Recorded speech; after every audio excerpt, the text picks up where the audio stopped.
Hello दोस्तों, स्वागत है आप सभी का एक नई क्लास के अंदर। आज हम सॉल्व करने वाले हैं भाटिया आश्रम के द्वारा जो लैब असिस्टेंट के लिए ऑफलाइन टेस्ट सीरीज चल रही है, इसका टेस्ट नंबर 8 आज हम सॉल्व करने वाले हैं, जो कि हुआ था आपके दिसंबर 28 2025 को। ठीक है ना। और ये पेपर है आपके, इसमें 100 क्वेश्चन तो है पहले जीके वाले। तो ये 100 क्वेश्चन जीके के जो है, ये आप साइंस वाले हो तो भी देख सकते हो और ज्योग्राफी से हो तो भी आप इसको देख सकते हो। तो 1 से लेकर 100 क्वेश्चन तो जीके के हैं और 101 से लेकर 200 तक आपके विज्ञान के क्वेश्चन रहने वाले हैं। तो वो आपके जो साइंस से है तो आप उसको भी देख लीजिएगा। और 1 से 100 तक तो चाहे आप ज्योग्राफी से हो चाहे आप साइंस से हो, आप दोनों को देखने हैं, क्योंकि पहला पेपर तो आप दोनों का सेम ही रहने वाला जीके वाला। तो चलो शुरू करते हैं क्वेश्चन नंबर 1 से। और अगर आप चैनल पर नए हो तो चैनल को सब्सक्राइब करना है, क्लास को लाइक शेयर एंड सब्सक्राइब करना है भाई। ठीक है ना। और अगर आपको इस पेपर की पीडीएफ चाहिए तो इस क्लास के कमेंट बॉक्स के अंदर आपको टेलीग्राम ग्रुप का लिंक दे रखा है, उस पर क्लिक करके टेलीग्राम ग्रुप में ज्वाइन हो जाना है। वहाँ पर आपको सारे क्लासों के पेपर मिलने वाले हैं। तो चलो शुरू करते हैं क्वेश्चन नंबर 1 से, और सब्सक्राइब ज़रूर कर लीजिएगा भाई। ठीक है। सबसे पहला क्वेश्चन है कि राजस्थान में पुरातात्विक सर्वेक्षण कार्य सर्वप्रथम 1871 ईस्वी में प्रारंभ करने का श्रेय किसे दिया जाता है। तो इसमें आ जाएगा ACL कार्लाइल को ये श्रेय जाता है। और ACL कार्लाइल को पुरातात्विक सर्वेक्षण का जनक भी कहा जाता है, ये भी आपको ध्यान रखना है। दूसरा कथन आपको क्वेश्चन दे रखा है कि राजस्थान के किन नदी क्षेत्रों में सर्वाधिक आखेट यानी कि शिकार के दृश्यों वाले प्राचीन शैल चित्र प्राप्त हुए हैं। तो इसमें आ जाएगा आपके छाजा, बूंदी और चंबल कोटा के अंदर है वो सर्वाधिक आपके जो आपके शिकार वाले दृश्य है, इनके चित्र मिलते हैं भाई। तो इसमें आ जाएगा ऑप्शन नंबर 3। नेक्स्ट क्वेश्चन देखो, 3 नंबर आपको दे रखा है, गोसुंडी शिलालेख द्वितीय शताब्दी ईसा पूर्व का ऐतिहासिक महत्व मुख्य रूप से किस कारण से है। तो मुख्य जो इसका महत्व है वो इसमें रहता है कि भागवत धर्म के प्रचार और अश्वमेध यज्ञ के उल्लेख की जानकारी ये शिलालेख देता है भाई। तो इसमें आ जाएगा आपके ऑप्शन नंबर 2। ठीक है ना, क्योंकि जो शिलालेख है वो संस्कृत भाषा और ब्राह्मी लिपि में लिखा गया है, जो कि भागवत धर्म के प्राचीनतम साक्ष्य और अश्वमेध यज्ञ के प्रचलन की पुष्टि करता है भाई। तो इसमें आ जाएगा ऑप्शन नंबर 2। नेक्स्ट क्वेश्चन देखो, 4 नंबर आपको दे रखा है कि कर्नल जेम्स टोड को 713 ईस्वी का मानमोरी अभिलेख चित्तौड़ के किस स्थान से प्राप्त हुआ था। तो मानमोरी का जो अभिलेख है ये चित्तौड़ के अंदर कर्नल जेम्स टोड को मानसरोवर झील के तट पर प्राप्त हुआ था। तो इसका आंसर आ जाएगा ऑप्शन नंबर 2। ठीक है ना। और ये जो मौर्य वंश के इतिहास और प्राचीन चित्तौड़ की स्थिति की जानने के लिए उपयोगी रहता है भाई।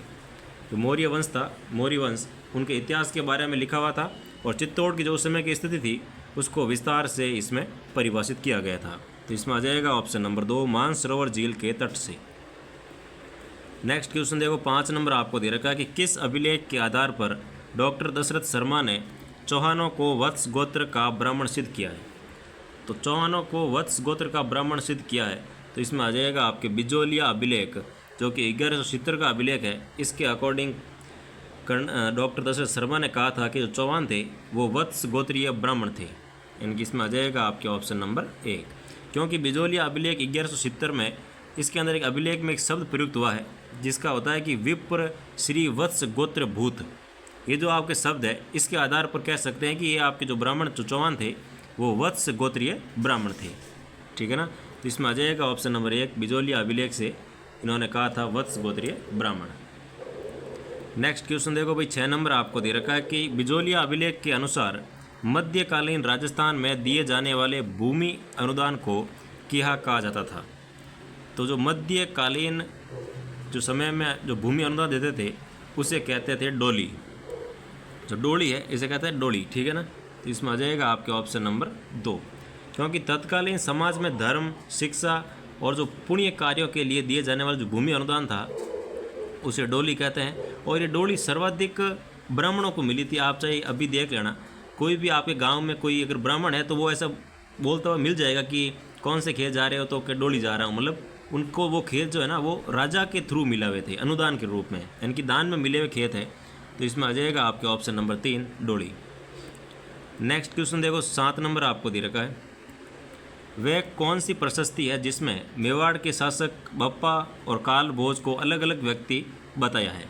तो कौन सी प्रशस्ति है जिसके इन दोनों को अलग अलग बताया भाई? तो इसमें आ जाएगा आपके रणकपुर प्रशस्ति, जो कि जैन चौमुखा मंदिर में लगी है, और इस प्रशस्ति में बप्पा रावल और काल भोज को अलग अलग व्यक्ति के रूप में वर्णित किया गया है। तो इसमें आ जाएगा ऑप्शन नंबर 3। नेक्स्ट क्वेश्चन देखो, 8 नंबर आपको दे रखा है कि कीर्ति स्तंभ प्रशस्ति 1460 ईस्वी के रचयिता कौन थे?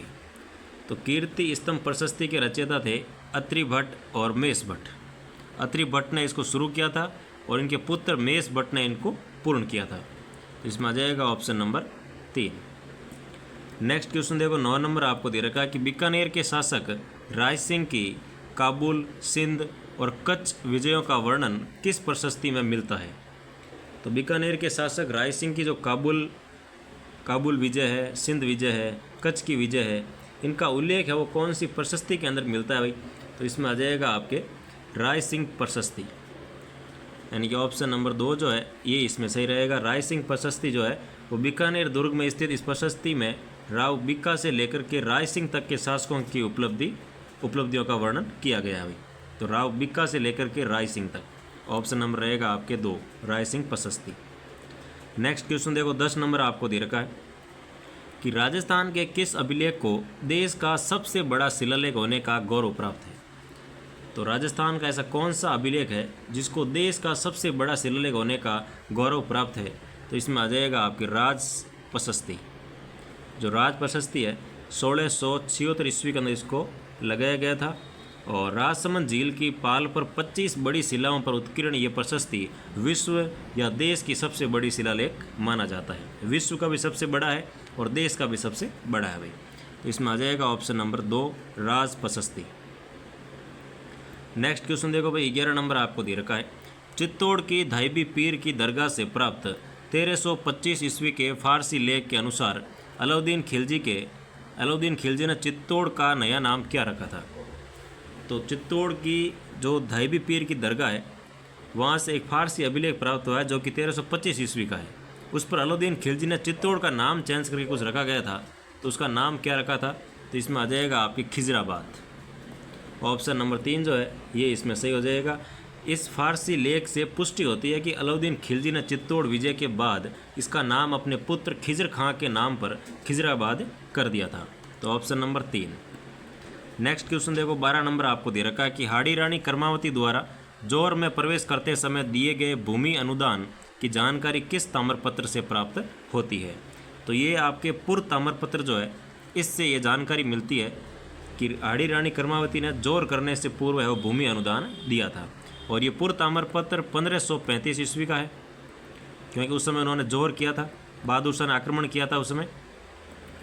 और इसमें चित्तौड़ के दूसरे साके के दौरान रानी कर्मावती द्वारा किए गए दान का उल्लेख पूर्व ताम्रपत्र में मिलता है भाई। तो इसमें आ जाएगा ऑप्शन नंबर 2। नेक्स्ट क्वेश्चन देखो, 13 नंबर आपको दे रखा है कि राजस्थान में किस स्थान से मौर्यकालीन 3075 चांदी के पंचमार्क सिक्के प्राप्त हुए हैं, जो भारत के प्राचीनतम सिक्के हैं? तो पंचमार्क सिक्के जो है ये प्राप्त हुए थे रेड टोंक से, यानी कि ऑप्शन नंबर 3। टोंक जिले के रेड नामक स्थल से बड़ी संख्या में चांदी के पंचमार्क सिक्के मिले हैं, इसीलिए इन्हें भारत का टाटा नगर भी कहते हैं। रेड को कहते हैं भारत का टाटा नगर है भाई। तो ऑप्शन नंबर 3। नेक्स्ट क्वेश्चन देखो, 14 नंबर आपको दे रखा है कि प्रतिहार शासक मीर भोज द्वारा चलाए गए सिक्कों को मुद्रा शास्त्रियों ने किस नाम से संबोधित किया था? तो मुद्रा शास्त्रियों ने उसको आदिवराह प्रकार से संबोधित किया था भाई। तो ऑप्शन नंबर आ जाएगा आपके 2, आदिवराह प्रकार, क्योंकि इन सिक्कों पर एक और विष्णु के वराह अवतार का अंकन था और दूसरी ओर श्री मदा दीवराव उत्कीर्ण थे। मतलब एक तरफ तो भगवान विष्णु उत्कीर्ण थे और दूसरी तरफ है वो श्रीमद आदिवरा उत्कीर्ण थे, तो इसलिए इसको कहते हैं आदिवरा प्रकार का मंदिर या सॉरी सिक्का। तो ऑप्शन नंबर रहेगा आपके 2। नेक्स्ट क्वेश्चन देखो, 15 नंबर आपको दे रखा है कि रियासती काल में जाड़सई सिक्के किस राज्य या रियासत में प्रचलित थे? तो जाड़सई सिक्के जो है ये प्रचलित थे भाई अपने जयपुर जिले के अंदर, एक जयपुर रियासत थी, यहाँ पर जाड़सई सिक्के चलाए गए थे और जयपुर के कछुआ शासकों द्वारा जारी किए गए सिक्कों को उनकी विशिष्ट आकृति के कारण जाड़सई कहते हैं, क्योंकि इन सिक्कों पर एक झाड़ की आकृति प्रचलित थी। यह इस झाड़ की आकृति बनी हुई थी तो इसलिए इसे कहते थे जाड़शाही सिक्के, जो कि जयपुर के द्वारा चलाए गए थे। नेक्स्ट क्वेश्चन देखो, 16 नंबर आपको दे रखा है कि जैसलमेर के जैन भंडार से प्राप्त प्राचीनतम सचित्र ग्रंथों में से निषिद्ध चूर्णी, त्रिषष्टि शलाका, पुरुष चरित्र, नेमिनाथ चरित्र, सुपासना चरित्रम किस काल के ऐतिहासिक स्रोत है? तो ये स्रोत सभी 11वीं से लेकर 15वीं शताब्दी के रहते हैं, तो इसमें रहेगा ऑप्शन नंबर 2। और जैसलमेर के जैन भंडार में सुरक्षित ये ग्रंथ राजस्थान की चित्रकला और तत्कालिक समाज के महत्वपूर्ण स्रोत माने जाते हैं। तो इसमें आ जाएगा आपके ऑप्शन नंबर 2, 11वीं से लेकर 15वीं शताब्दी के मध्य की। नेक्स्ट क्वेश्चन देखो भाई, 17 नंबर आपको दे रखा है कि पृथ्वीराज विजय महाकाव्य के रचयिता कौन है, जो सपादलक्ष के चौहानों के इतिहास के लिए उपयोगी है? तो पृथ्वीराज विजय जो है, इसके रचनाकार रहते हैं जयानक भट्ट। जयानक भट्ट ने 12वीं शताब्दी के अंत में जयानक ने इस काव्य की रचना की थी, जिससे अजमेर के विकास और चौहानों की उपलब्धियों का पता चलता है। तो इसमें आ जाएगा ऑप्शन नंबर 2, जयानक भट्ट के द्वारा, और 12वीं शताब्दी के अंत में लिखी गई थी, और इसमें अजमेर का विकास और चौहानों की उपलब्धियों के बारे में वर्णन मिलता है भाई। नेक्स्ट क्वेश्चन देखो, 18 नंबर आपको दे रखा है कि महाराणा कुंभा के मुख्य शिल्पी मंडन द्वारा रचित वह ग्रंथ जो स्थापत्य कला जैसे नगर, दुर्ग, मंदिर निर्माण पर प्रकाश डालता है। तो इसमें आ जाएगा आपके राजवल्लभ। जो राजवल्लभ ग्रंथ है, इसके अंदर स्थापत्य कला के बारे में विस्तार से बताया गया था भाई। तो इसमें ये आपके मंडन द्वारा रचित है। राजवल्लभ 15वीं शताब्दी का ग्रंथ है, जो कि वास्तुकला और निर्माण पद्धति को समझने के लिए अनिवार्य रहता है। तो इसमें आ जाएगा आपके राजवल्लभ, ऑप्शन नंबर 2, मंडन द्वारा रचित है, 15वीं शताब्दी का ग्रंथ है। नेक्स्ट क्वेश्चन देखो भाई, 19 नंबर आपको दे रखा है, महाराणा प्रताप और अमर सिंह प्रथम के संबंध में उपयोगी जानकारी देने वाले ग्रंथ अमरसार के रचयिता कौन थे? तो अमरसार के रचयिता आते हैं पंडित जीवधर। पंडित जीवधर जो है वो इसके रचयिता रहते हैं, और ये 16वीं शताब्दी में पंडित जीवधर द्वारा रचित अमरसार तत्कालीन मेवाड़ के जनजीवन और शासकों की जानकारी देता है। तो ये ग्रंथ जो था, ये आपके 16वीं शताब्दी का रहता है, और उस समय की मेवाड़ की क्या स्थिति थी उसके बारे में वर्णन करता है, और इसके रचयिता आते हैं पंडित जीवधर। ठीक है ना। नेक्स्ट क्वेश्चन देखो, 20 नंबर आपको दे रखा है, और अगर आपको ये सॉल्यूशन पसंद आ रहा है भाई, तो प्लीज़ चैनल को सब्सक्राइब कर लीजिए और क्लास को लाइक ज़रूर कीजिए यार, लाइक बहुत कम आ रहे हैं भाई। ठीक है, तो लाइक कर दो, और जो दोस्त आपके क्लास को मतलब तैयारी करते हैं लैब असिस्टेंट की, उनको शेयर कर दिया करो यार, ताकि वो भी देख लेंगे, है ना। तो 20 नंबर क्वेश्चन आपको दे रखा है कि राजस्थानी साहित्य की वह विधा क्या कहलाती है जिसमें किसी व्यक्ति, जाति, घटना का संक्षिप्त इतिहास होता है? तो संक्षिप्त इतिहास होता है तो इसे कहते हैं वात। संक्षिप्त में अगर किसी का हम इंट्रोडक्शन देते हैं उसे वात के नाम से जानते हैं भाई। तो इसमें आ जाएगा आपके ऑप्शन नंबर 2। और राजस्थानी परंपरा में ख्यात विस्तृत इतिहास को कहते हैं, जबकि बात जो है वो उसी का संक्षिप्त रूप और विशेष प्रसंग होता है। अगर ख्यात होती है ना, तो उसमें तो होता है कि उसके बारे में पूरा विस्तार से बताया जाता है, उसे कहते हैं ख्यात। और बात होती है उसे कहते हैं कि एक शॉर्ट में जो समरी है उसे कहते हैं बात। ठीक है ना, तो इसका आ जाएगा ऑप्शन नंबर 2। नेक्स्ट क्वेश्चन देखो भाई, 21 नंबर आपको दे रखा है कि राजस्थान की सबसे बड़ी और महत्वाकांक्षी इंदिरा गांधी नहर परियोजना यानी कि IGNP का उद्गम पंजाब में किन नदियों के संगम पर स्थित हरिके बैराज से होता है? तो कौन सी नदियों के संगम पर स्थित है? तो इसमें आ जाएगा आपके सतलज और व्यास नदियों के संगम पर स्थित है भाई। तो इसमें आ जाएगा आपके ऑप्शन नंबर 2, क्योंकि सतलज और व्यास जो है ये IGNP का उद्गम पंजाब के फिरोजपुर में सतलज और व्यास नदियों के संगम पर बने हरिके बैराज से होता है, और इसे राजस्थान की मरुगंगा भी कहा जाता है।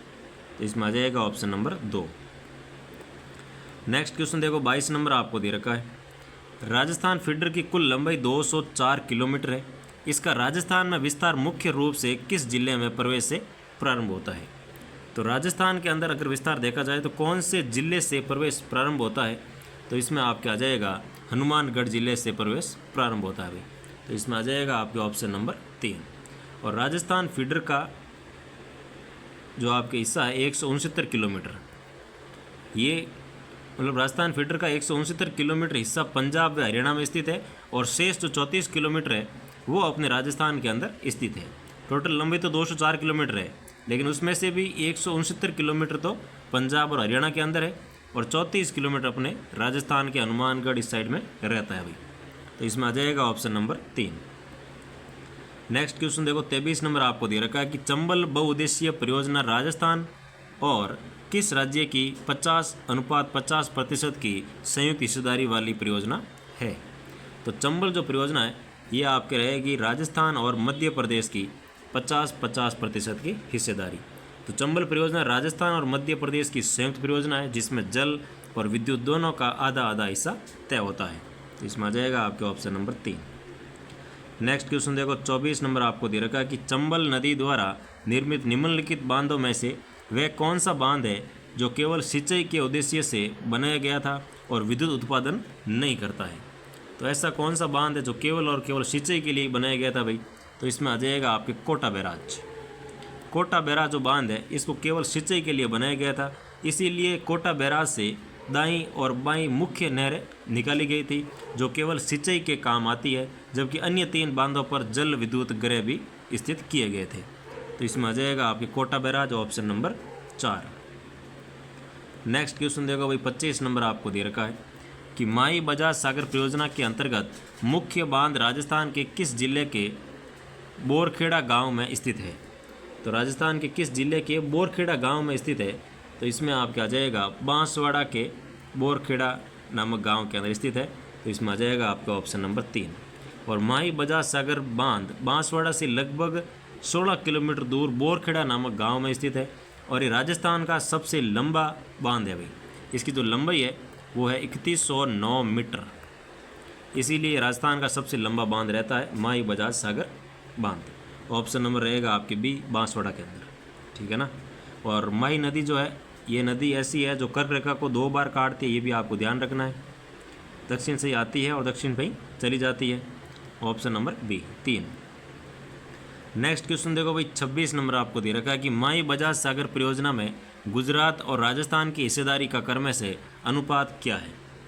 तो गुजरात और राजस्थान की हिस्सेदारी का जो अनुपात है वो इसमें आ जाएगा आपके गुजरात का हिस्सा है इसमें 55% और राजस्थान का हिस्सा है इसमें 45%, यानी कि 55-45 का इसमें रेशियो रहता है गुजरात और राजस्थान का।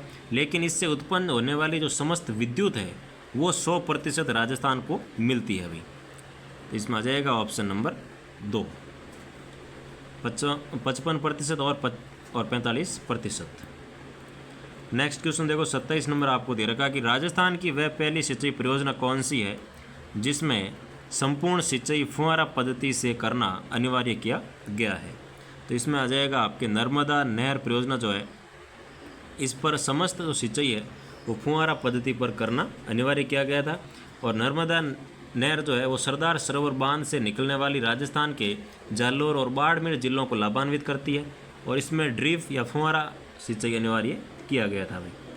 तो ध्यान रखना कौन से बांध से निकलती है, सरदार सरोवर बांध से निकलती है नर्मदा नहर और वो अपने राजस्थान के जालोर और बाड़मेर जिलों को लाभान्वित करती है भाई। तो इसमें आ जाएगा ऑप्शन नंबर 2। नेक्स्ट क्वेश्चन देखो 28 नंबर आपको दे रखा है कि नर्मदा मुख्य नहर राजस्थान के किस स्थान से प्रवेश करती है। तो राजस्थान के किस स्थान से प्रवेश करती है। तो इसमें आ जाएगा आपके सिल्लू गांव सांचौर जालोर से। इस गांव से राजस्थान के अंदर ये नहर प्रवेश करती है और ये नहर जालोर जिले के सांचौर तहसील के सिल्लू गांव से राजस्थान में प्रवेश करती है और इसकी राजस्थान के अंदर लंबाई देखी जाए तो वो रहती है आपके 74 किलोमीटर और इसकी कुल लंबाई रहती है 532 किलोमीटर। तो दोनों आपको ध्यान रखनी है। नर्मदा नहर परियोजना जो है इसकी कुल लंबाई तो 532 किलोमीटर, लेकिन राजस्थान के अंदर जो है ये अपने 74 किलोमीटर ही रहती है और सिल्लू गांव जालोर सांचौर से ये प्रवेश करती है। नेक्स्ट क्वेश्चन देखो 29 नंबर आपको दे रखा है कि बिसलपुर परियोजना जो राजस्थान की सबसे बड़ी पेयजल परियोजना है किस नदी पर निर्मित की गई। तो किस नदी पर निर्मित की गई। तो इसमें आ जाएगा आपके कि बनास नदी पर निर्मित की गई। Option number 2। टोंक जिले के टोडा रायसिंह कस्बे के पास बनास नदी पर बिसलपुर बांध बनाया गया है जिससे जयपुर और अजमेर को पेयजल की आपूर्ति होती है भाई। तो इसमें आ जाएगा option number 2 Banas. Next question देखो 23 नंबर आपको दे रखा है पश्चिमी राजस्थान का सबसे बड़ा बांध जमई बांध पाली को किस अन्य नाम से जाना जाता है? तो इसे किस अन्य नाम से जाना जाता है? तो इसमें आ जाएगा, इसको मारवाड़ का अमृत सरोवर भी कहते हैं भाई। तो ऑप्शन नंबर 1, पाली जिले के सुमेरपुर में स्थित जमई बांध पश्चिमी राजस्थान का प्रमुख जल स्रोत है भाई। सुमेरपुर पाली के अंदर स्थित है और इसे मारवाड़ का अमृत सरोवर भी कहते हैं।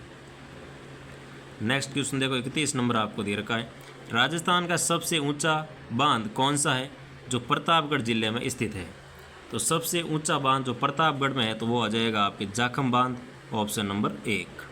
और जाखम बांध जो है इसकी ऊंचाई है 81 मीटर, यानी कि 81 मीटर इसकी ऊंचाई है, जो इसे राजस्थान का सबसे ऊंचा बांध बनाती है और ये जनजातीय क्षेत्र की महत्वपूर्ण सिंचाई परियोजना है भाई।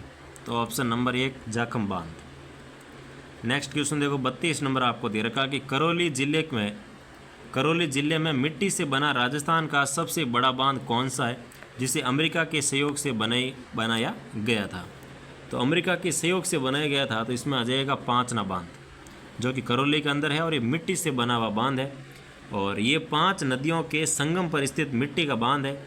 और 5 नदियाँ कौन सी है तो ध्यान से सुनिएगा, भद्रावती नदी, अट्टा नदी, माची नदी, बरखेड़ा नदी और भैंसावर नदी। इन 5 नदियों के संगम पर यह बांध स्थित है, इसलिए इसको पांचना बांध भी कहते हैं भाई। और ये मिट्टी से निर्मित है, ये भी ध्यान रखना आप। और अमेरिका के सहयोग से बना हुआ, तो ये भी आपको ध्यान रखना है। तो इसमें आ जाएगा ऑप्शन नंबर 2।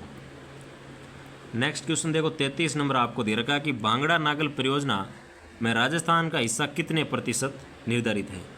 तो भांगड़ा नागल जो बांध परियोजना है इसमें राजस्थान का हिस्सा रहता है 15.22%, यानी कि अगर ऐसे देखा जाए तो अपने 14.6 लाख हेक्टेयर सिंचाई करते हैं भांगड़ा नहर से, तो इसमें हिस्सा आ जाएगा 15.22%, यानी कि 15.22%। और भांगड़ा नागल जो है वो पंजाब, हरियाणा और राजस्थान तीनों स्टेट की संयुक्त परियोजना है और इसमें राजस्थान का हिस्सा 15.22% है। और भांगड़ा नहर की सिंचाई क्षमता 14.6 लाख हेक्टेयर है भाई, ठीक है ना। 14.6 लाख हेक्टेयर इसकी क्षमता है और राजस्थान का हिस्सा आपका इतना रहता है 22.22%। नेक्स्ट क्वेश्चन देखो, 34 नंबर आपको दे रखा कि राजस्थान की सबसे प्राचीन नहर गंग नहर का निर्माण बीकानेर के महाराजा गंगा सिंह द्वारा कब करवाया गया?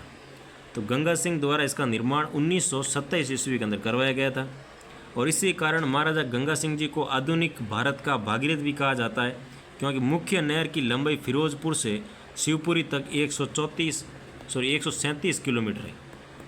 यानी कि जो आपके इस गंग नहर की लंबाई है ये फिरोजपुर से लेकर के शिवपुरी तक 137 किलोमीटर लंबाई है और गंगा सिंह जी ने इसको लेके आए थे, इसलिए इनको आधुनिक भारत का भागीरथ भी कहते हैं भाई। तो इसमें आ जाएगा 1927 के अंदर। नेक्स्ट क्वेश्चन देखो, 35 नंबर आपको दे रखा है कि भीलवाड़ा जिले को पेयजल और सिंचाई सुविधा प्रदान करने वाला मेजा बांध किस नदी पर स्थित है? तो मेजा बांध जो है ये कोठारी नदी पर स्थित है, ऑप्शन नंबर 2। मेजा बांध भीलवाड़ा की जीवन रेखा कहलाता है और इसके पाल पर ग्रीन माउंट पार्क विकसित किया गया था। तो इसमें आ जाएगा ऑप्शन नंबर 2, कोठारी नदी भीलवाड़ा के अंदर और इसके पाल पर ग्रीन माउंट पार्क विकसित किया गया था और इसे भीलवाड़ा की जीवन रेखा भी कहते हैं भाई। तो ऑप्शन नंबर 2 कोठारी नदी। नेक्स्ट क्वेश्चन देखो, 36 नंबर आपको दे रखा कि सिद्धमुख नहर परियोजना राजीव गांधी जल उत्थान परियोजना से लाभान्वित होने वाले राजस्थान के 2 प्रमुख जिले कौन से हैं? तो सिद्धमुख नहर परियोजना से लाभान्वित होने वाले जो राजस्थान के 2 जिले हैं वो आते हैं हनुमानगढ़ और चूरू, यानी कि ऑप्शन नंबर 2 जो है ये इसमें सही रहने वाला है। और इस परियोजना के लिए रावी और व्यास नदियों के अतिरिक्त जल का उपयोग किया जाता है भाई। तो रावी और जो व्यास नदियाँ हैं उनका जो अतिरिक्त जल है जिसकी वजह से वहाँ आसपास के क्षेत्र में बाढ़ आती है, उसको आपके चूरू और हनुमानगढ़ की ओर घुमा करके यहाँ पर सिंचाई कर ली जाती है। तो इसमें आ जाएगा आपके ऑप्शन नंबर 2। नेक्स्ट क्वेश्चन देखो भाई, 37 नंबर आपको दे रखा है कि सोम, कमला, अम्बा सिंचाई परियोजना का संबंध राजस्थान के किस जिले से है? तो राजस्थान के किस जिले से है? तो इसमें आ जाएगा आपके राजस्थान के डूंगरपुर जिले से रहता है, ऑप्शन नंबर 2। क्योंकि यह सोम नदी पर स्थित डूंगरपुर जिले की एक महत्वपूर्ण सिंचाई परियोजना भी है, तो इसमें रहेगा आपके ऑप्शन नंबर 2, ठीक है ना। नेक्स्ट क्वेश्चन देखो, 38 नंबर आपको दे रखा कि चंबल परियोजना के अंतर्गत निर्मित राणा प्रताप सागर बांध कहाँ स्थित है? तो राणा प्रताप सागर बांध जो है ये रावत भाटा चित्तौड़गढ़ के अंदर स्थित है ऑप्शन नंबर 2।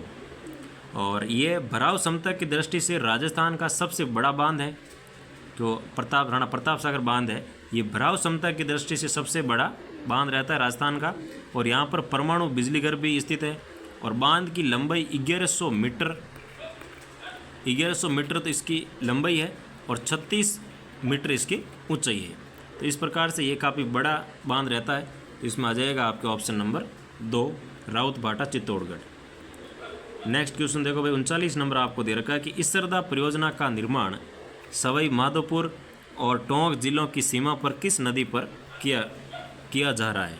तो इसरदा परियोजना का निर्माण है वो किस नदी पर किया जा रहा है। तो इसमें आ जाएगा आपकी बनास नदी के ऊपर इसका निर्माण किया जा रहा है, ऑप्शन नंबर 2। इसरदा बांध बनास नदी पर निर्माणाधीन है, जिसका मुख्य उद्देश्य जयपुर, टोंक और सवाई माधोपुर को पेयजल उपलब्ध कराना है। तो ऑप्शन नंबर रहेगा आपके 2, बनास नदी पर। नेक्स्ट क्वेश्चन देखो, 40 नंबर आपको दे रखा है कि अटल भूजल योजना में राजस्थान के कितने जिले सम्मिलित हैं। तो राजस्थान के कितने जिले सम्मिलित है, तो इसमें आ जाएगा राजस्थान के 17 जिले सम्मिलित है, ऑप्शन नंबर 4। क्योंकि अटल भूजल योजना एक महत्वाकांक्षी परियोजना है जो कि राजस्थान के 17 जिलों की पेयजल और सिंचाई आवश्यकताओं को पूरा करेगी।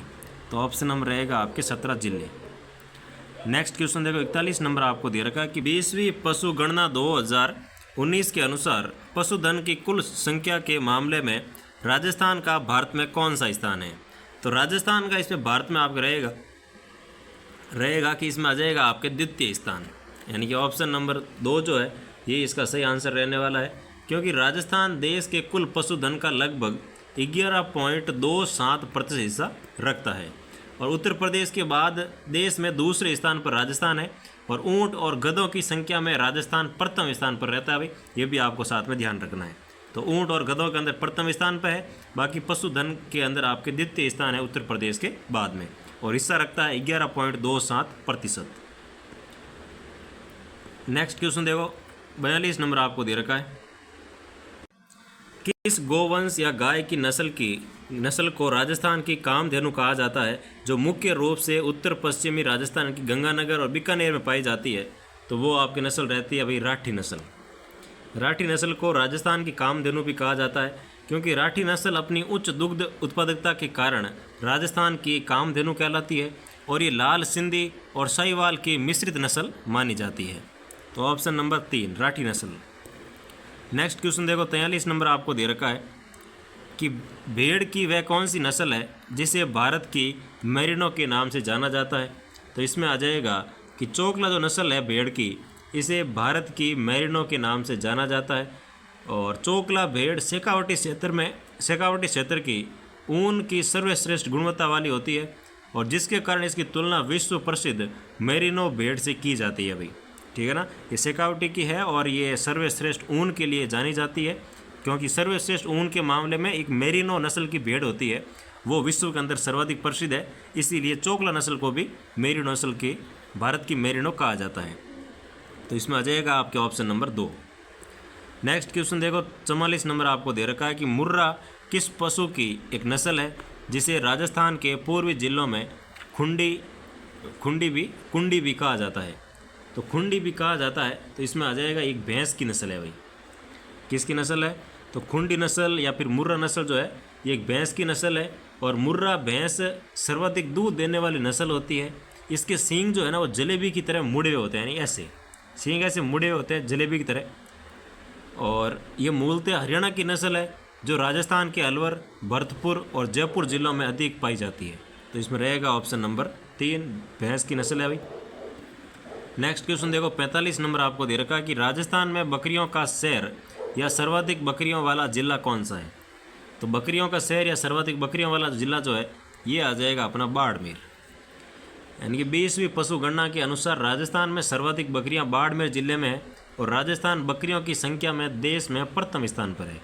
तो बकरियों की संख्या में राजस्थान का पहला स्थान है, और राजस्थान के अंदर जो प्रथम स्थान पर है वो रहता है अपना Barmer, option number 1। Next question देखो, 46 आपको दे रखा है कि जैसलमेर का नाचना क्षेत्र किस पशु की विशिष्ट नस्ल के लिए पूरे भारत में प्रसिद्ध है। तो नाचना क्षेत्र जो है जैसलमेर का, ये नस्ल ऊँट के लिए जानी जाती है। तो इसमें आ जाएगा आपके ऊँट। क्योंकि नाचना नस्ल का ऊँट अपनी सुंदरता, तेज दौड़ने की क्षमता और सवारी के लिए प्रसिद्ध है और ये बीएसएफ के जवान भी इस नस्ल का उपयोग करते हैं भाई। तो इसमें आ जाएगा आपके ऑप्शन नंबर 2। और ऊँट को रेगिस्तान का जहाज भी कहते हैं भाई, इसलिए बीएसएफ के जवान जो है वो रेगिस्तान में चलने में आसानी हो इसीलिए ऊँट को सवारी के रूप में रखते हैं। तो ऑप्शन नंबर रहेगा 2। नेक्स्ट क्वेश्चन देखो 47 नंबर आपको दे रखा है कि केंद्रीय भेड़ एवं ऊन अनुसंधान संस्थान राजस्थान में कहाँ पर स्थित है। तो केंद्रीय भेड़ और ऊन अनुसंधान केंद्र जो है ये अविका नगर टोंक के अंदर स्थित है भाई। तो ऑप्शन नंबर 2।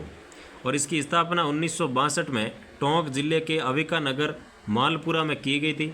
यहाँ भेड़ प्रजनन और ऊन सुधार पर शोध किया जाता है। तो इसमें आ जाएगा आपके ऑप्शन नंबर 2।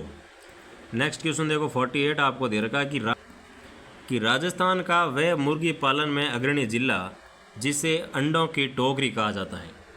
तो अंडों की टोकरी कौन से जिले को कहा जाता है भाई। तो इसमें आ जाएगा अजमेर जिले को, यानी कि ऑप्शन नंबर 3। क्योंकि अजमेर में कुक्कुट पालन सर्वाधिक विकसित है, यानी जो मुर्गी पालन है वो सर्वाधिक विकसित है और यहाँ पर अंडों का उत्पादन राज्य में सबसे अधिक होता है, इसीलिए इसको अंडों की टोकरी भी कहते हैं। तो ऑप्शन नंबर रहेगा आपके 3।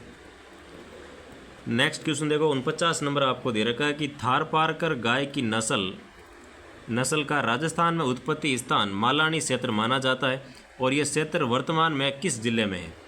तो मालानी क्षेत्र जो है ये वर्तमान के अंदर बाड़मेर जिले के अंदर पड़ता है भाई। तो ऑप्शन नंबर रहेगा आपके इसमें 2। क्योंकि थारपारकर नस्ल पश्चिमी राजस्थान की प्रतिकूल परिस्थितियों में भी अधिक दूध देने के लिए जानी जाती है और इसका उत्पत्ति स्थल है वो बाड़मेर का मालानी क्षेत्र रहता है भाई। और इसको मालानी इसलिए कहते हैं क्योंकि ये मल्लीनाथ जी की तपोभूमि है, इसलिए इसको मालानी कहते हैं भाई। तो इसका आ जाएगा ऑप्शन नंबर 2 बाड़मेर के मालानी क्षेत्र में। नेक्स्ट क्वेश्चन देखो 50 नंबर आपको दे रखा है कि राजस्थान में पशु मेलों का आयोजन मुख्य रूप से किस विभाग द्वारा किया जाता है। तो पशु मेलों का जो आयोजन है ये पशुपालन विभाग के द्वारा आयोजन किए जाते हैं। तो ऑप्शन नंबर रहेगा इसमें 3। क्योंकि राजस्थान में वीर तेजाजी पशु मेला परबतसर, गोमती सागर पशु मेला झालावाड़ जैसे प्रसिद्ध मेलों का प्रबंधन जो है वो पशुपालन विभाग के द्वारा किए जाते हैं भाई। तो इसका आंसर रहेगा आपके ऑप्शन नंबर 3। नेक्स्ट क्वेश्चन देखो 51 नंबर आपको दे रखा है कि विकसित राजस्थान @2047 विजन डॉक्यूमेंट के अनुसार वर्ष 2047 तक राजस्थान की अर्थव्यवस्था को कितने ट्रिलियन डॉलर बनाने का लक्ष्य रखा गया था। तो इसमें आ जाएगा आपके कि 4.3 ट्रिलियन डॉलर बनाने का लक्ष्य रखा गया था। तो ऑप्शन नंबर रहेगा इसमें 3। तो 13 अक्टूबर 2025 को जयपुर में जारी विजन डॉक्यूमेंट में राजस्थान को 2047 तक एक विकसित राज्य बनाने हेतु 4.3 ट्रिलियन डॉलर की अर्थव्यवस्था का लक्ष्य निर्धारित किया गया था और इसके मुख्य स्तंभ रहते हैं कृषि, उद्योग, पर्यटन और नवीकरणीय ऊर्जा।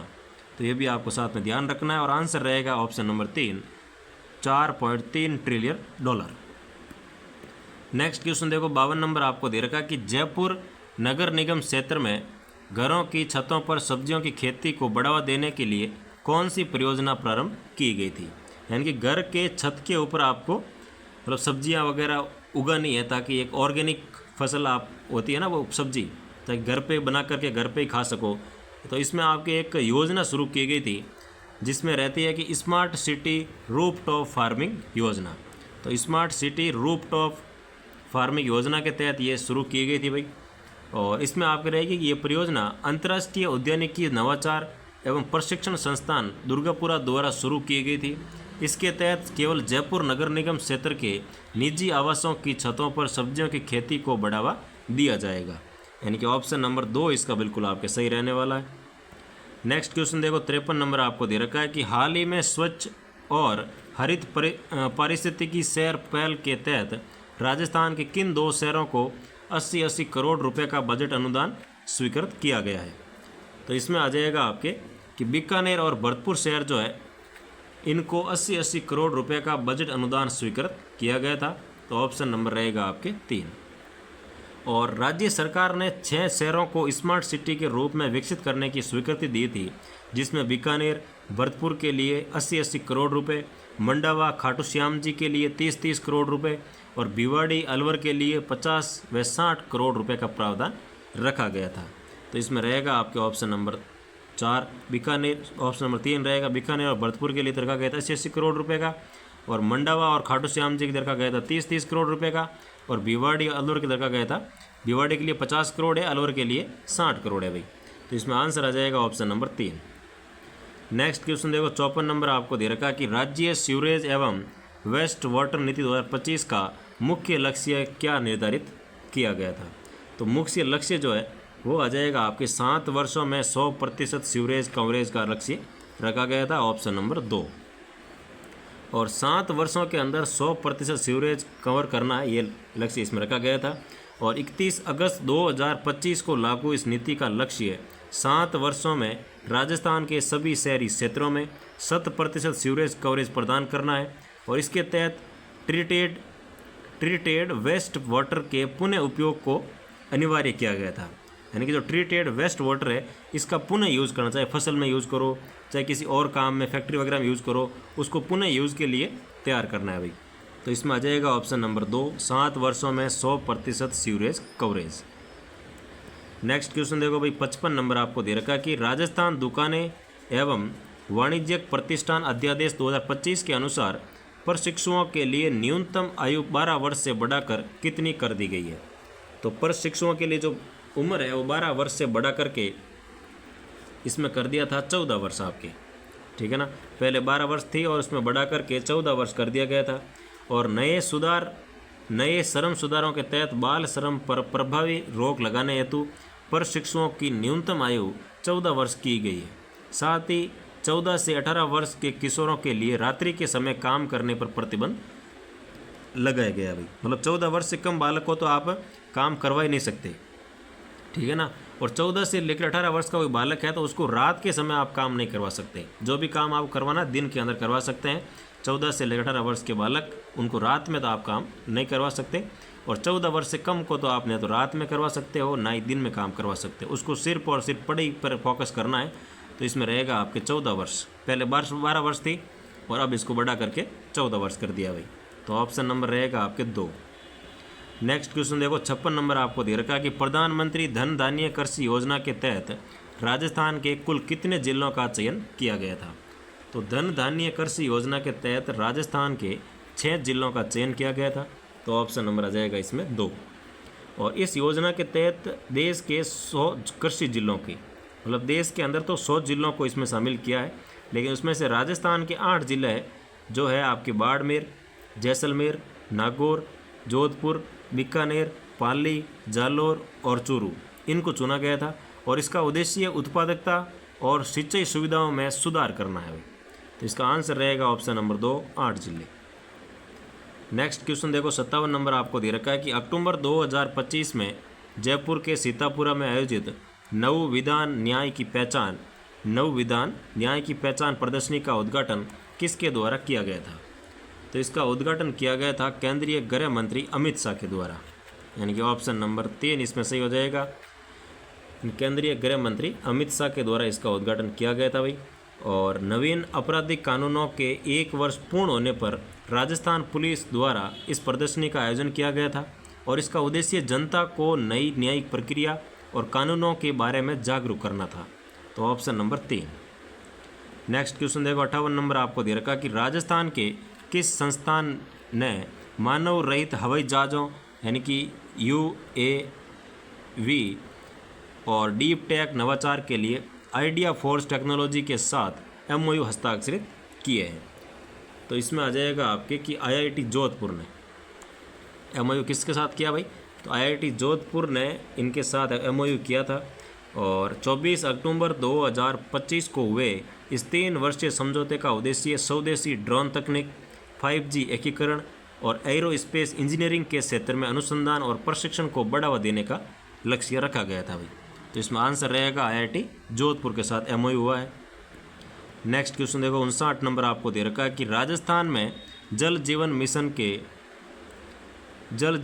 के तहत पहली बार हाइब्रिड एन्युटी मॉडल यानी कि HAM पर आधारित कितनी मेगा जलापूर्ति परियोजनाएं शुरू की जाएगी। तो इसमें आ जाएगा आपके कि 5 मेगा जलापूर्ति परियोजनाएं शुरू की जा रही है, ऑप्शन नंबर 3। और ये आपके पीपीपी मॉडल जो है ना, पब्लिक प्राइवेट पार्टनरशिप, इस मॉडल पे तहत चंबल और काली तीर 2 भाग है इसके, और जाखम और इंदिरा गांधी नहर आधारित कुल 5 परियोजनाएं शुरू होगी, और इसमें लागत का 40% देगी सरकार और 60% लगाएंगे निजी ठेकेदार। तो इसमें 40-60 का रेशियो रहेगा। और चंबल और काली तीर नदी पर तो होंगे 2 भाग, मतलब 2 भागों का निर्माण होगा, और जाखम और इंदिरा गांधी नहर पर कुल 5 परियोजनाएं, मतलब दोनों को मिलाकर कुल 5 परियोजनाएं शुरू होने वाली है अभी। तो इसमें आंसर रहेगा 5 परियोजना। नेक्स्ट क्वेश्चन देखो, 60 नंबर आपको दे रखा है कि राष्ट्रीय पोषण माह 2025 की उपलब्धियों में राजस्थान का देश भर में कौन सा स्थान रहा। तो पोषण माह 2025 की उपलब्धियों में देखा जाए तो इसमें आपके राजस्थान का देश भर में कौन सा स्थान रहा है, तो इसमें राजस्थान का द्वितीय स्थान रहा भाई, यानी कि ऑप्शन नंबर 2। राजस्थान ने 114.12% उपलब्धि दर के साथ देश भर में दूसरा स्थान प्राप्त किया है, और राज्य के भीतर जोधपुर जिला जो है वो 134.9% दर के साथ प्रथम स्थान पर रहा है। यानी कि राजस्थान पूरे देश में 114.12% उपलब्धि दर के साथ दूसरे स्थान पर है, और राजस्थान में प्रथम स्थान पर है अपना जोधपुर, जिसकी दर है 134.9%। ठीक है ना भाई। तो इसमें आंसर रहेगा दूसरा स्थान राजस्थान का। नेक्स्ट क्वेश्चन देखो, 61 नंबर आपको दे रखा है कि बुद्धि विषय में आधुनिक अवधारणा है। तो बुद्धि जो है वो विषय में आधुनिक अवधारणा है, ये आपका आ जाएगा जीवन की समस्याओं को हल करने का गुण। जो बुद्धि विषय है ये आधुनिक अवधारणा है कि जीवन की समस्याओं को हल करने का एक प्रकार का गुण है भाई। तो इसमें आ जाएगा आपका ऑप्शन नंबर 3। नेक्स्ट क्वेश्चन देखो, 62 नंबर आपको दे रखा कि बुद्धि का वैज्ञानिक मापन सर्वप्रथम किसने किया था। तो बुद्धि का जो वैज्ञानिक मापन किया गया था वो सर्वप्रथम किया गया था बिने के द्वारा। किसने किया था भाई सबसे पहले, तो सबसे पहले अल्फ्रेड बिने के द्वारा किया गया था। तो अल्फ्रेड बिने जो कि फ्रांस के हैं, उनके अनुसार बुद्धि एक अविभाज्य इकाई है, और बिने का मानना है कि बुद्धि एक समान तत्वों से मिलकर बनी है। तो इन दोनों का आपको ध्यान रखना है कि अल्फ्रेड बिने के अनुसार बुद्धि एक अविभाज्य इकाई है और बुद्धि एक समान तत्वों से मिलकर के बनी हुई है। तो इसमें आंसर रहेगा आपका ऑप्शन नंबर 3, अल्फ्रेड बिने, जो कि है फ्रांस के वैज्ञानिक। नेक्स्ट क्वेश्चन देखो भाई, 63 नंबर आपको दे रखा कि अंतर्वैयक्तिक बुद्धि को प्रदर्शित करने वाला व्यवहार है। तो अंतर्वैयक्तिक बुद्धि को प्रदर्शित करने वाला जो व्यवहार है वो रहता है कि मिलते जुलते संवेगों यथा उदासी एवं पछतावा में भेद कर पाना, यही आपके अंतर्व्यक्ति को प्रदर्शित करने वाला व्यवहार है। तो इसमें आ जाएगा आपके ऑप्शन नंबर 3। नेक्स्ट क्वेश्चन देखो भाई, 64 नंबर आपको दे रखा है, एक सफल इंटीरियर डिज़ाइनर में किस प्रकार की बुद्धि की प्रबलशीलता होती है। एक जो सफल इंटीरियर डिज़ाइनर होता है उसके अंदर किस प्रकार की बुद्धि की प्रबलशीलता होती है। तो इसमें आ जाएगा आपके अमूर्त बुद्धि, यानी कि ऑप्शन नंबर 1। नेक्स्ट क्वेश्चन देखो, 65 नंबर आपको दे रखा है कि बुद्धि का स्रोत है। तो बुद्धि का जो स्रोत है ना वो रहता है, एक तो आपके अनुवांशिक हो सकता है भाई, अगर माँ बाप दोनों अधिक बुद्धिशाली है तो बच्चा भी बुद्धिशाली हो सकता है, और माँ बाप अगर कम बुद्धि वाले हैं तो बच्चे भी कभी कभी कम बुद्धि वाले हो जाते हैं। तो अनुवांशिक भी हो सकता है, और अधिगम का परिणाम भी हो सकता है। आप कितनी बार पढ़ते हैं तो उससे आपकी बुद्धि तेज हो जाती है। जैसे आप अगर मैथ पढ़ते हैं तो मैथ में जितना ज़्यादा अभ्यास करते हैं उससे आपका दिमाग शार्प होता है, तो अधिगम का परिणाम भी होता है। और स्वयं तथा वातावरण की अंतर्क्रिया, स्वयं और जो वातावरण की अंतर्क्रिया है उससे भी आपके बुद्धि है वो उसका विकास होता है, बुद्धि के स्रोत माने जाते हैं। तो इसमें आ जाएगा आपके उपरोक्त सभी, यानी कि ऑप्शन नंबर 4। इसलिए अपना जो साइड का जो वातावरण है ना, यानी कि आपके जो दोस्त वगैरह है, आपकी जो संगत है उसका विशेष ध्यान रखें, क्योंकि दोस्तों की जैसी बुद्धि है वैसी की वैसी आपकी बुद्धि हो सकती है।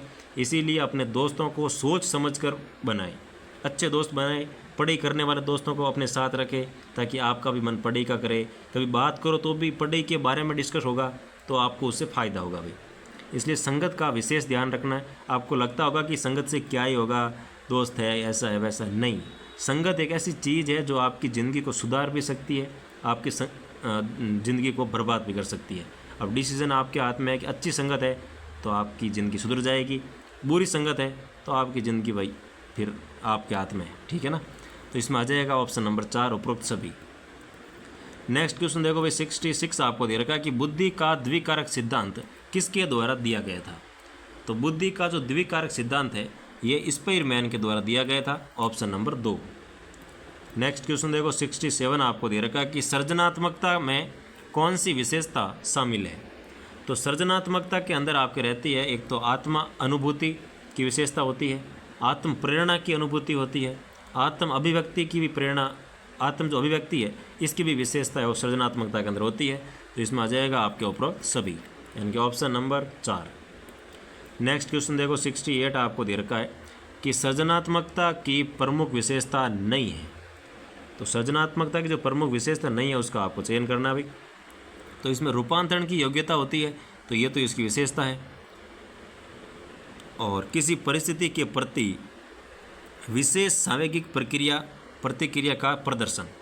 तो किसी परिस्थिति के प्रति विशेष सांवेगिक प्रतिक्रिया का प्रदर्शन करना ये आपके सृजनात्मकता की विशेषता नहीं रहती है भाई। तो इसमें आपके आ जाएगा ऑप्शन नंबर 2। और किसी शब्द या अवधारणा को पुनर्परिभाषित करने की योग्यता, तो ये भी सही है। और केंद्राभिमुख उत्पादन की योग्यता, तो ये भी आपके सही है, लेकिन ऑप्शन नंबर 2 जो है ये इसमें आपकी विशेषता नहीं रहती है। नेक्स्ट क्वेश्चन देखो भाई 69 आपको दे रखा है कि निम्नलिखित में से कौन सा सृजनात्मकता की ओर ले जाता है। तो सृजनात्मकता की ओर ले जाता है, तो इसमें आ जाएगा आपके कि अपसारी चिंतन जो है ना ये आपको सृजनात्मकता की ओर ले जाता है भाई। तो इसका आ जाएगा ऑप्शन नंबर 3। नेक्स्ट क्वेश्चन देखो 70 नंबर आपको दे रखा है कि किसी समस्या के मूल और अलग अलग समाधानों के साथ आने की क्षमता एक डैश डैश डैश की प्राथमिक विशेषता है। तो किसकी प्राथमिक विशेषता, इसमें आ जाएगा सृजनात्मक बालक की प्राथमिक विशेषता, यानी कि किसी अलग अलग के मूल, मतलब किसी अलग समस्या के मूल और अलग अलग समाधानों के साथ आने की क्षमता एक सृजनात्मक बालक की प्राथमिक विशेषता होती है। इसका आंसर आ जाएगा ऑप्शन नंबर 2। नेक्स्ट क्वेश्चन देखो भाई 71 आपको दे रखा है कि सृजनशील बालक का गुण है।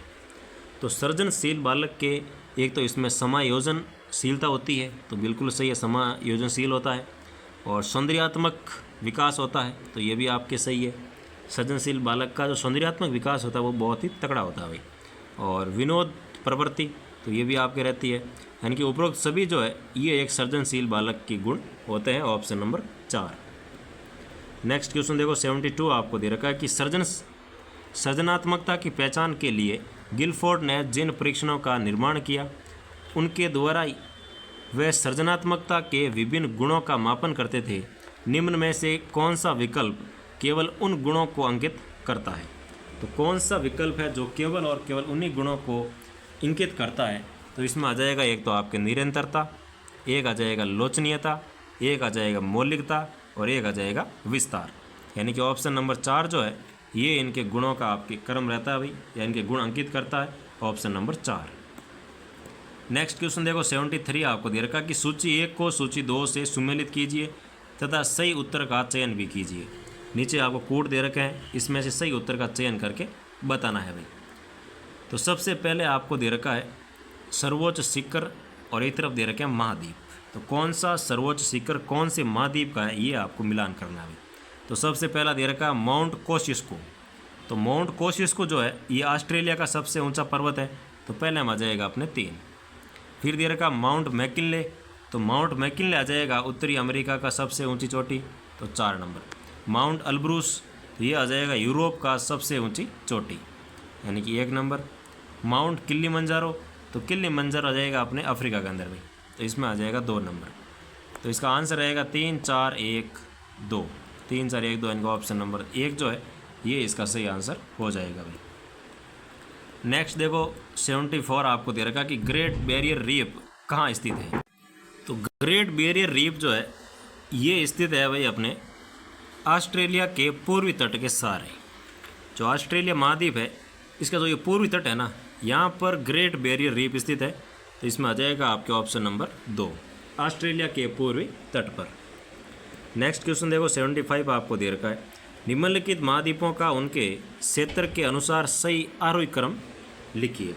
आरोही क्रम का मतलब होता है कि छोटे से बड़े की ओर, यानी कि बढ़ता हुआ क्रम आपको लिखना आरोही क्रम का मतलब, और अवरोही क्रम का मतलब होता है घटते हुए क्रम में। तो ये आपको दे रखा है आरोही क्रम। तो इसमें आपको बढ़ते हुए क्रम बताना है, यानी कि सब छोटा क्षेत्रफल कौन सा उसको सबसे पहले रखना है भाई। तो इसमें आपके आ जाएगा, सबसे पहले रहेगा यूरोप, फिर आ जाएगा इसमें अंटार्कटिका, फिर आ जाएगा इसमें दक्षिण अमेरिका, फिर आ जाएगा इसका उत्तरी अमेरिका। तो ये इन सभी महाद्वीपों का सही आरोही क्रम रहता है ऑप्शन नंबर 2। नेक्स्ट क्वेश्चन देखो 76 आपको दे रखा कि गलत युग्म का चुनाव कीजिए। गलत युग्म कौन सा है उनका आपको चुनाव करना है भाई। एक तरफ दे रखे हैं आपको सीमावर्ती सागर और सामने दे रखे हैं उनके महासागर। तो सबसे पहला दे रखा है बेरिंग सागर। तो बेरिंग सागर जो है इसका आपके रहता है प्रशांत महासागर के अंदर, जो कि बिल्कुल सही है, और इस पर बेरिंग जल संधि भी स्थित है वहाँ पर। बाल्टिक सागर, तो बाल्टिक सागर जो है ये आपके अटलांटिक के अंदर स्थित है, तो ये भी सही है। लाल सागर, तो लाल सागर अपने हिंद महासागर के अंदर है, तो ये भी आपके सही है। और आर्कटिक सागर, तो आर्कटिक जो है ये अटलांटिक के अंदर नहीं है भाई, ये कथन आपके गलत हो जाएगा। तो ऑप्शन नंबर 4 इसके अंदर आपके सुमेलित नहीं रहेगा। नेक्स्ट क्वेश्चन देखो 77 आपको दे रखा है कि एशिया और उत्तरी अमेरिका को संयुक्त करने वाला जल डमरू मतलब संधि, मतलब इसका मतलब है कि जल संधि कौन सी है। तो एशिया और उत्तरी अमेरिका को संयुक्त करने वाली जल संधि कौन सी है, तो इसमें आ जाएगा आपके कि बेरिंग जल संधि जो है ये एशिया और उत्तरी अमेरिका को संयुक्त करता है भाई। तो इसमें आंसर रहेगा ऑप्शन नंबर 3 बेरिंग जल संधि। नेक्स्ट क्वेश्चन देखो 78 आपको दे रखा कि कथन ए दे रखा है और कारण दे रखा है। तो पहले कथन पढ़ लो क्या दे रखा है। तो कथन दिया हुआ है कि हवा के पैटर्न्स दक्षिणी गोलार्ध में घड़ी की सुई की दिशा में यानी कि दक्षिणावर्त एवं उत्तरी गोलार्ध में घड़ी की सुई की विपरीत दिशा में यानी कि वामावर्त होते हैं। इसका कारण दे रखा है आपको कि उत्तरी एवं दक्षिणी गोलार्ध में हवा के पैटर्न्स कोरियोलिस प्रभाव से निश्चित होते हैं। तो ये आपके आर तो बिल्कुल सही है भाई, लेकिन जो ए दे रखा है ये इसमें आप गलत रहने वाला है। जो हवा होती है ना गोलार्ध के अंदर, उसका पैटर्न है वो कोरियोलिस प्रभाव से निश्चित होता है। ठीक है, ऐसे कोई फिक्स नहीं है कि वो घड़ी की दिशा में चलेगा या घड़ी की विपरीत दिशा में चलेगा, वो सारा का सारा पैटर्न है वो कोरियोलिस प्रभाव से निश्चित होगा। तो इसमें ए गलत है और आर इसमें सही है। तो ऑप्शन नंबर आ जाएगा इसका 4, ए गलत आर सही। नेक्स्ट क्वेश्चन देखो 79 आपको दे रखा कि निम्नलिखित कथनों पर विचार कीजिए। तो निम्नलिखित कथन आपको दे रखे हैं और भूमंडलीय पवनें प्रमुखतया निर्भर करती है। तो भूमंडलीय जो पवनें होती है वो मुख्य रूप से किस पर निर्भर करती है, और इसमें आपको सही कोड का चयन करके बताना है भाई। तो भूमंडलीय पवनें है वो निर्भर करती है, एक तो आपके वायुदाब पेटियों का उद्गम पर निर्भर करती है, एक पृथ्वी के जो घूर्णन होता है ना उस पर ये निर्भर करती है, और वायुमंडलीय आर्द्रता, तो आर्द्रता का इसमें कोई रोल नहीं होता है। महाद्वीप और महासागरों का वितरण, बिल्कुल महाद्वीप और जो महासागर है इनके वितरण पर हवा की जो दिशा है वो निर्भर करती है। तो इसमें 1, 2 और 4 इनके ऑप्शन नंबर 4 जो है ये इसका सही आंसर हो जाएगा भाई। नेक्स्ट क्वेश्चन देखो 80 नंबर आपको दे रखा है कि विश्व ओजोन दिवस कब मनाया जाता है। तो विश्व ओजोन दिवस जो है ये मनाया जाता है 16 सितंबर को, यानी कि ऑप्शन नंबर 3। नेक्स्ट क्वेश्चन देखो 81 आपको दे रखा है कि ग्रीन हाउस प्रभाव क्या है। तो ग्रीन हाउस प्रभाव जो है वो क्या है भाई, तो इसमें आ जाएगा आपके ग्रीन हाउस प्रभाव जो है ये गैसों के वायुमंडल में जमा होने से पृथ्वी के वातावरण का गर्म होना, ये रहता है आपके ग्रीन हाउस प्रभाव, यानी कि ऑप्शन नंबर 1। नेक्स्ट क्वेश्चन देखो 82 आपको दे रखा कि भूमंडलीय की प्रक्रिया से, तो भूमंडलीय की जो प्रक्रिया है इससे एक तो पर्यावरण को क्षति पहुंचती है और एक आय की विषमताओं में वृद्धि होती है। जो आय है इसकी विषमताओं के अंदर वृद्धि होती है। विकासशील एवं अविकसित देशों में बहुराष्ट्रीय कंपनियों से स्थानीय उत्पादकों को नुकसान पहुंचता है, तो ये भी आपके भूमंडलीय की प्रक्रिया से होता है। तो इसमें आ जाएगा उपरोक्त सभी, यानी कि ऑप्शन नंबर 4। नेक्स्ट क्वेश्चन देखो भाई 83 आपको दे रखा कि विश्व प्रवास रिपोर्ट 2024 के अनुसार वैश्विक स्तर पर अंतर्राष्ट्रीय प्रवासियों के लिए मुख्य गंतव्य देश कौन सा था। तो मुख्य गंतव्य जो देश था इस बार प्रवासियों के लिए वो देश इसमें रहता है अमेरिका, क्योंकि सभी लोग हैं वो भाग करके कहाँ जा रहे हैं भाई, अमेरिका के अंदर जा रहे हैं। तो इसमें आ जाएगा ऑप्शन नंबर 3। नेक्स्ट क्वेश्चन देखो 84 आपको दे रखा कि वर्तमान विश्व में कौन सा देश ऋणात्मक जनसंख्या वृद्धि दर दर्शाता है। तो इसमें आ जाएगा आपके पूर्वी यूरोप। जो पूर्वी यूरोप है यहाँ पर जनसंख्या में वृद्धि नहीं हो रही है, यहाँ पे जनसंख्या है वो कमी हो रही है, यानी कि ऋणात्मक जनसंख्या वृद्धि का मतलब यही है कि वहाँ पर है जनसंख्या में कमी हो रही है भाई। तो इसमें आ जाएगा आपके पूर्वी यूरोप के अंदर, यानी कि ऑप्शन नंबर 1। नेक्स्ट क्वेश्चन देखो 85 आपको दे रखा है कि भारत में कौन सा जनगणना वर्ष जनसांख्यिकी विभाजन का वर्ष कहा जाता है। तो कौन सा जनगणना वर्ष है जो जनसांख्यिकी विभाजन का वर्ष कहलाता है भाई। तो इसमें आ जाएगा आपके 1971 का, सॉरी 1921 का जो वर्ष है वो जनगणना वर्ष जनसांख्यिकी विभाजन का वर्ष कहलाता है। तो इसमें आ जाएगा आपके ऑप्शन नंबर 4।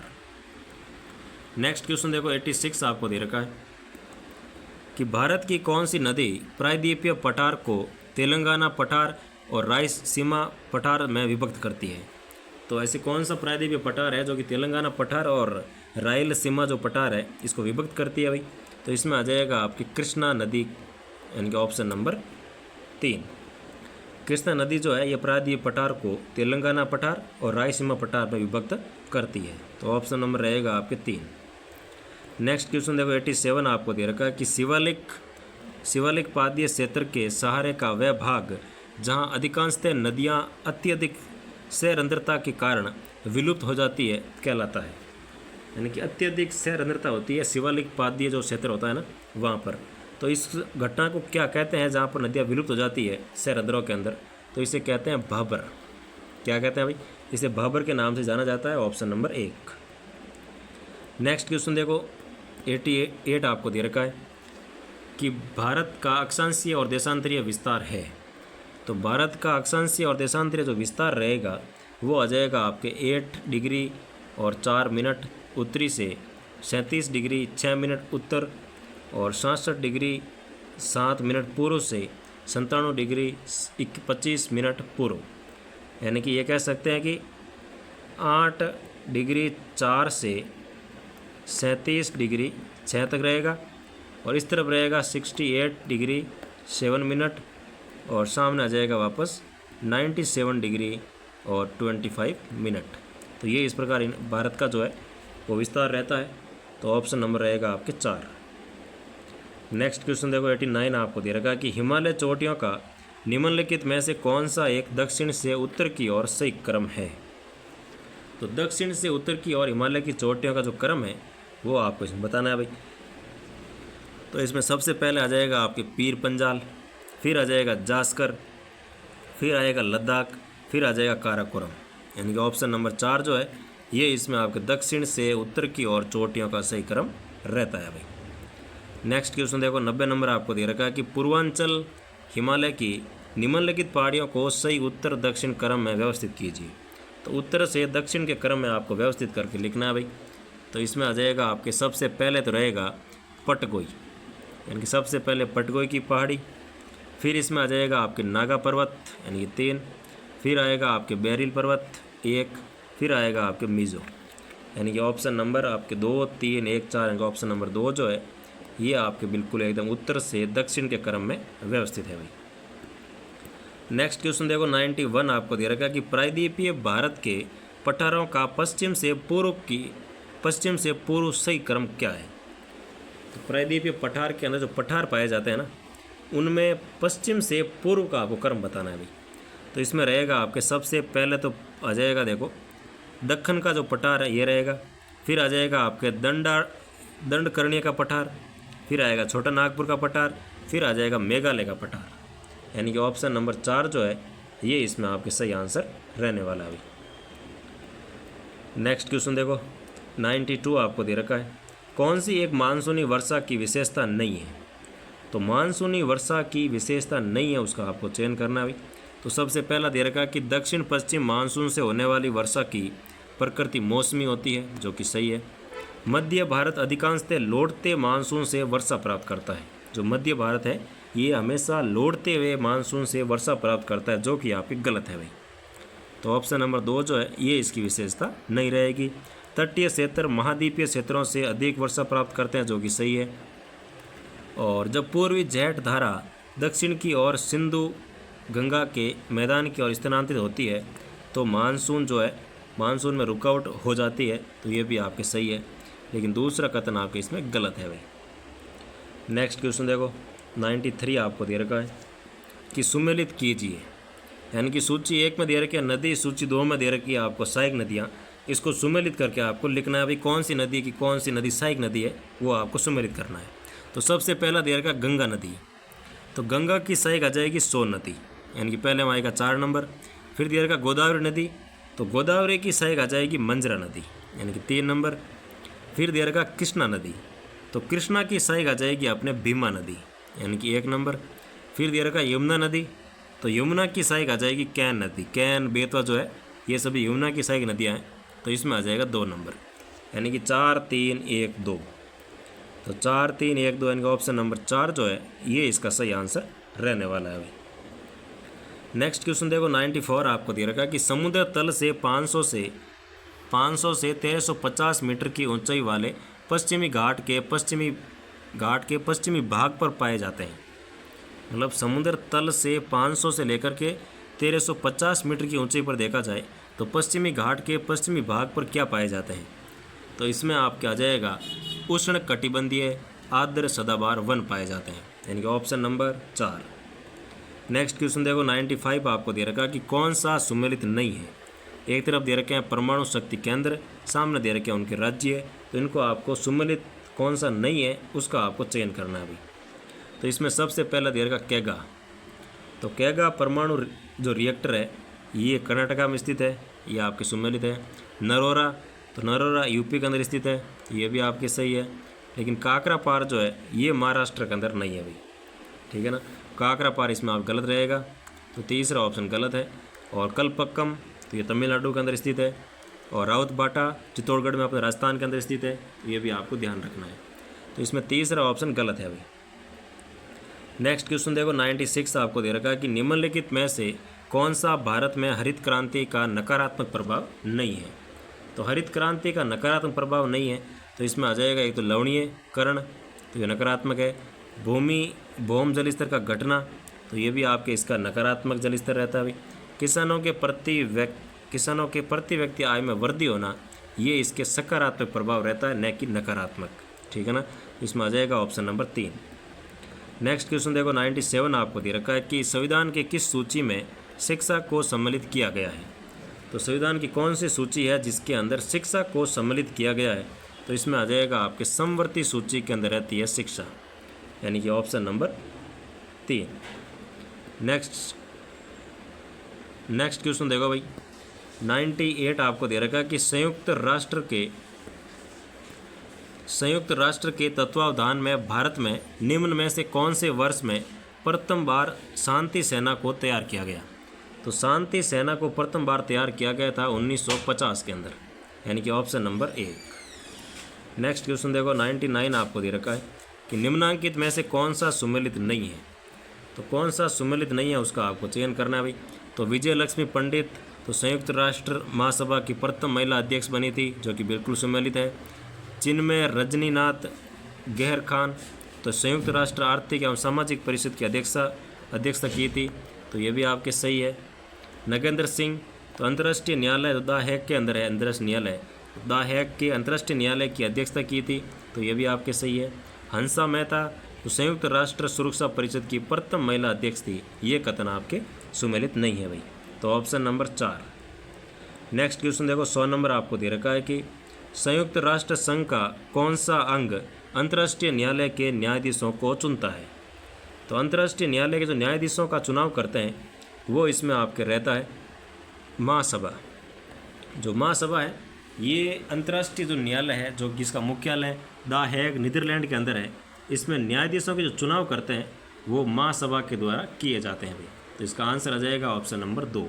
तो ये 100 क्वेश्चन थे भाई आपके जीके के, जो कि अगर आप जियोग्राफी से हो या साइंस से हो तो दोनों स्टूडेंट जो है वो आप दोनों देख सकते हो, क्योंकि 100 क्वेश्चन जो जीके वाला पोर्शन है वो दोनों के सेम रहने वाला है।